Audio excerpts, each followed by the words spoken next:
ಎಲ್ಲ ಆಶೀರ್ವಾದಗಳು ಮೇಲಿಂದ ಬರುತ್ತೆ ಅಂತ ನಾವು ಮೇಲೆ ನೋಡ್ತಾ ಇದ್ದೀವಿ. ದೇವರೇ ಅಪ್ಪ ಆಕಾಶನ ತೆರೆದು ಆಶೀರ್ವದಿಸು. ದೇವ್ರೇನು ಹೇಳ್ತಾರೆ ಗೊತ್ತಾ? ಹೃದಯದಲ್ಲಿ ಇಟ್ಕೋ ವಾಕ್ಯ, ಅದರೊಳಗಿಂದ ಜೀವಧಾರೆಗಳು ಹೊರಡುವವು.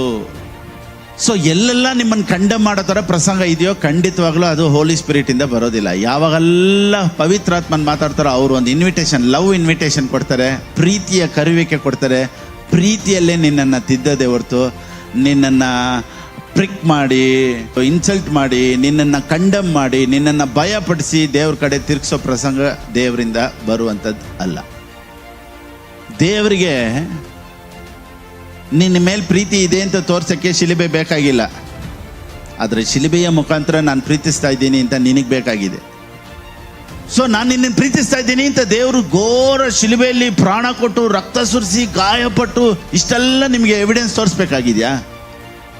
ಅಷ್ಟು ತೋರಿಸ್ತಾ ಇದ್ದಾರೆ ಅಂತ ತಿಳ್ಕೊಳ್ಳಿ ಎಷ್ಟು ಪ್ರೀತಿ ದೇವ್ರು ನಿನ್ನ ಮೇಲೆ ಇಟ್ಟಿದ್ದಾರೆ ಅಂತ. ದೇವ್ರು ಥಿಯಾಲಜಿ ಕೊಟ್ಟಿಲ್ಲ, ಬಯಾಲಜಿ ಕೊಟ್ಟಿಲ್ಲ, ತನ್ನ ಒಬ್ಬನೇ ಮಗನನ್ನು ಕೊಟ್ಟರು. ನಿನಗೆ ಮಗನನ್ನು ಕೊಟ್ಟರು ಅಂದರೆ ಆ ಮಗನಲ್ಲೇ ಎಲ್ಲ ಆಶೀರ್ವಾದಗಳನ್ನು ಇಟ್ಟು ನಿಮ್ಮೊಳಗಡೆ ಇಟ್ಬಿಟ್ಟು ಕ್ರಿಸ್ತನನ್ನು ನಿಮ್ಮೊಳಗಡೆ ಇಟ್ಟು ನಿಮ್ಮನ್ನು ಕ್ರಿಸ್ತನಲ್ಲಿಟ್ಟು ಜೋಡಿಸಿ ಇನ್ನು ಮುಂದೆ ನಿನ್ನನ್ನು ದೇವ್ರನ್ನು ಇನ್ನೂ ಬೇರ್ಪಡಿಸೋಕ್ಕಾಗಲ್ಲ ಅಂತ ಹೇಳಿ ಮಾಡಿದ ಪ್ರೀಚಿಂಗೆ ದ ಬುಕ್ ಆಫ್ ಎಫೆಷಿಯನ್ಸ್.